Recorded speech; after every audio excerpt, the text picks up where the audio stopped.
Hello students, 10th class Hindi medium, subject mathematics, chapter 14 सांख्यिकी statics, exercise 14.1।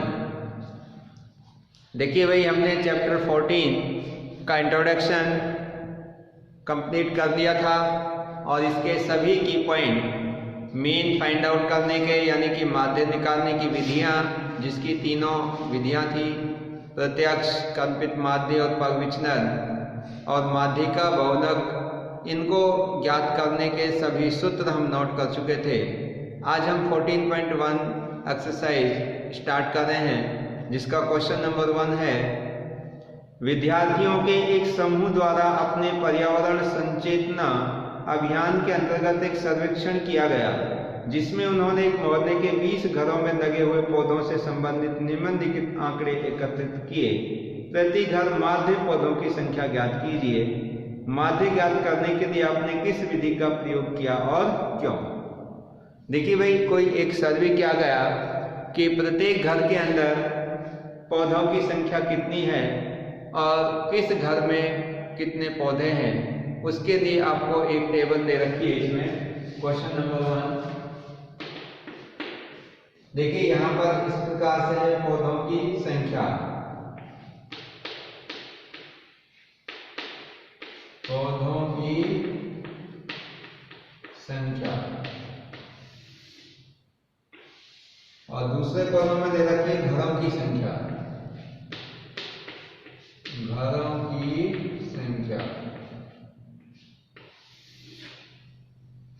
देखो, पौधों की संख्या 0 से 2, कौन घरों की संख्या 1, यानी कि एक घर ऐसा था जिसमें 0 से और 2 के बीच में पौधे थे, और जिन घरों में 2 से और 4 के बीच में पौधे पाए गए उन घरों की संख्या थी 2। जिन घरों में 4 से 6 के बीच में पौधे पाए गए उनकी संख्या 1। जिन घरों में 6 से 8 पौधे पाए गए उन घरों की संख्या थी 5, और जिन घरों में 8 से 10 पौधे पाए गए उन घरों की संख्या थी 6, और जिन घरों में 10 से 12 पौधे पाए गए उन घरों की संख्या है 2।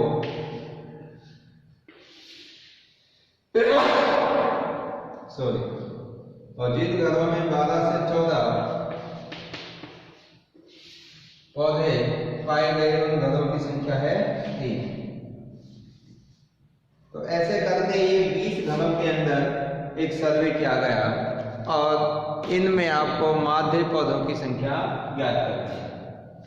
देखिए, अगर इन सबको काउंट करेंगे तो ये 20 घर हैं, 3, 4 और 5 9 से 15 और 5 20। तो ये 20 घरों की एक सर्वे है, जिस सर्वे में पाया गया कि जिन घरों में 0 से 2 के बीच पौधे हैं ऐसे घर 1 था, जिनमें 2 से और 4 पौधे पाए गए उन घरों की संख्या 2 है, और जिन घरों में 4 से 6 पौधे पाए गए उनकी संख्या 1 थी। तो हमें माध्य पौधों की संख्या निकालनी है। अब देखिए, माध्य निकालना है तो इसके लिए अब हमें कौन सी विधि का प्रयोग करना है। तो हमने आपको की पॉइंट में बताया था कि माध्य निकालने का आपके सिलेबस में 3 विधियां हैं।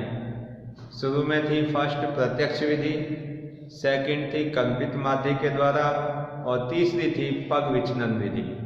अब इन तीनों में से कौन सी विधि का आप प्रयोग करेंगे, ये आपको स्वयं को डिसाइड करना है।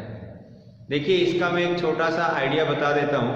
वैसे कोई परमानेंट फिक्स मेथड नहीं है, आप किसी भी विधि का यूज कर सकते हो, बट अगर आपको जो भी आंकड़े हैं वो अगर संख्यात्मक रूप में छोटे दे रखे हैं, देखो जैसे संख्यात्मक रूप में ये आंकड़े आपको छोटे छोटे दिखाई दे रहे हैं, तो आप डायरेक्ट मेथड प्रत्यक्ष विधि का यूज करें। और अगर आपके जो आंकड़े हैं थोड़े से बड़े हों, जैसे 50 की रेंज के आसपास में हो, तो आप कल्पित माध्य विधि का प्रयोग करें, और आंकड़े अगर उससे भी ज़्यादा बड़े हैं तो फिर आप पग विचलन विधि का प्रयोग करें। तो इसमें हम कौन सी विधि का प्रयोग करेंगे भाई? फर्स्ट विधि है प्रत्यक्ष विधि। क्यों करेंगे? क्वेश्चन में पूछा है आपने, आप किस विधि का प्रयोग करेंगे और क्यों? तो भाई हम इसमें प्रत्यक्ष विधि का प्रयोग इसलिए कर रहे हैं क्योंकि इसमें जो पौधों की संख्या और घरों की संख्या के जो संख्यात्मक मान हैं वो बहुत ही कम है, छोटे छोटे हैं, संख्यात्मक वैल्यू क्या है? कम है, इसलिए हम इस विधि का प्रयोग कर रहे हैं। तो लिखेंगे भाई, अब देखो इसमें आपको जो ये पौधों की संख्या है ये आपका वर्ग अंतराल दे रखा है। पौधों की संख्या में क्या दिया हुआ है? वर्ग अंतराल, जिसको कि हम CI से लिखते थे, क्रॉस इंटरवल।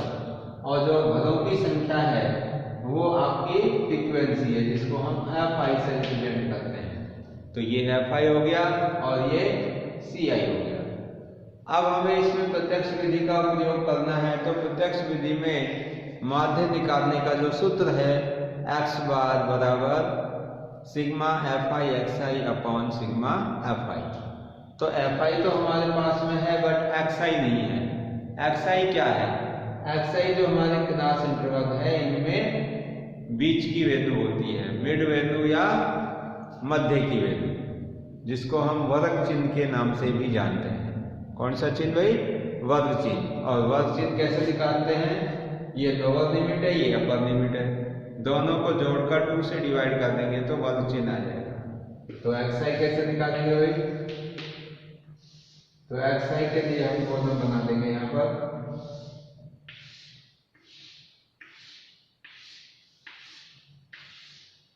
ये 0 और 2 को ऐड करिए और 2 से डिवाइड करो। 0 2 2, 2 से डिवाइड करेंगे तो 1।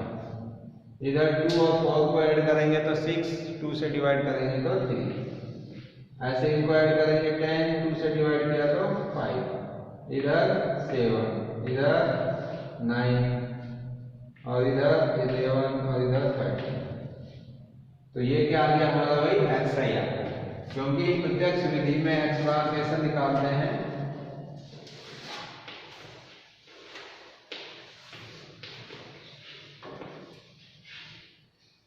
देखिए प्रत्यक्ष विधि से माध्य x बार बराबर sigma FI XI upon sigma FI, ये फॉर्मूला है। तो इसमें आपका FI भी है और XI भी है। अब हमें FI और XI का प्रोडक्ट करना, दोनों को मल्टीप्लाई करना है। तो नया कॉलम क्या बन जाएगा? FI और XI।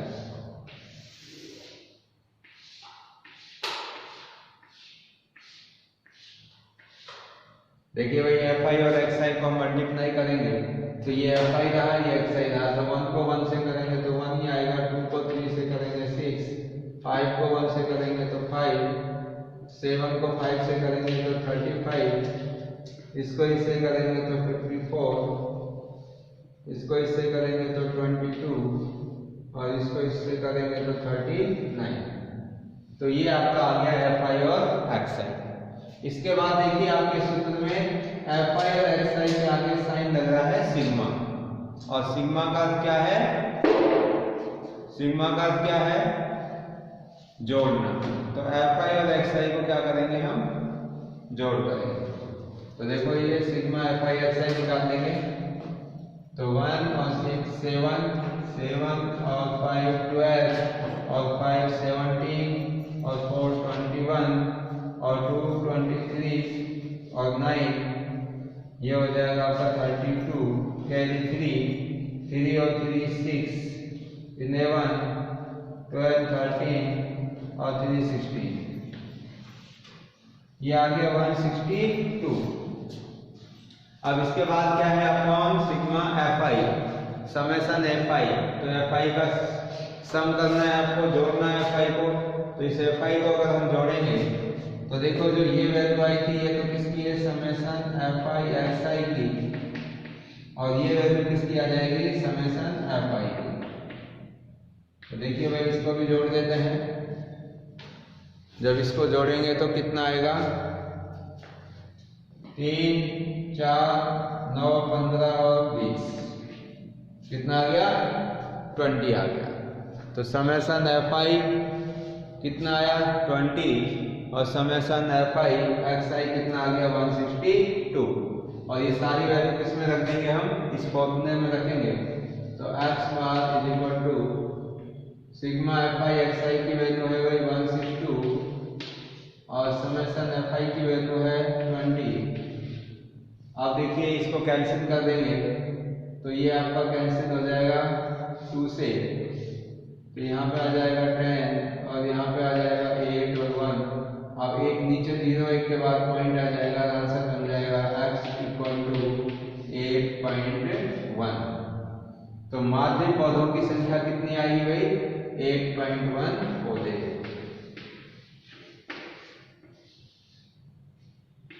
तो ये इसका आंसर आ गया।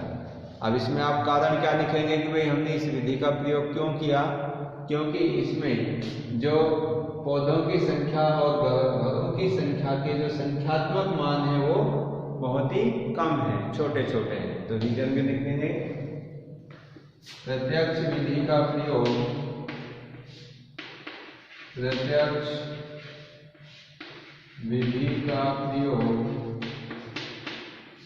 इसीलिए किया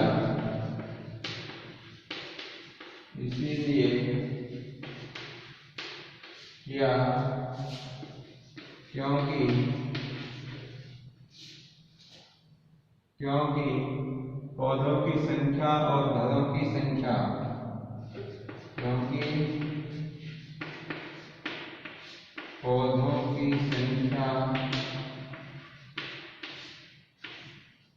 और घरों की संख्या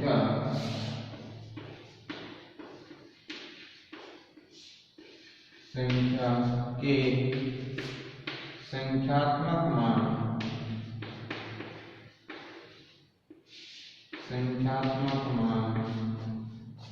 कम है।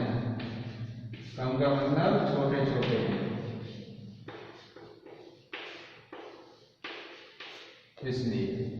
इसलिए हमने इसका यूज किया। क्लियर है भाई।